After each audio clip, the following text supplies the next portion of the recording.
अमरावतीमध्ये 18 वर्षीय तरुणीवर सामूहिक अत्याचार, भर रस्त्यात पीडितेला अडवून जंगलात नेऊन बळजबरी, 5 संशयित आरोपी पोलिसांच्या ताब्यात.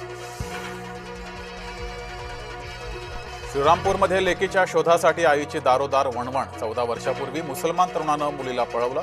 नराधम अजूनही मोकाट, मुलीचा थांग पत्ता नाही. मुंबई पालिकेचं वृक्ष संजीवनी अभियान, झाडांभोवतींचं काँक्रिटीकरण, खोडांवरील खिळे, बॅनर हटवणार. जागतिक वसुंधरा दिनानिमित्त मुंबई पालिकेचा उपक्रम. खरात हा विकृत माणूस, खरातच्या बाजूला कोणी असेल तर कारवाई होईल. उद्योगमंत्री उदय सामंत यांचा इशारा.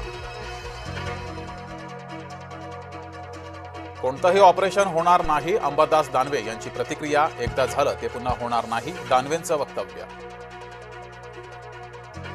एलपीजी गॅसचा तुटवडा, रिक्षाचालकांना फटका. संभाजीनगरात 12 गॅस पंपांपैकी 4 पंप सुरू.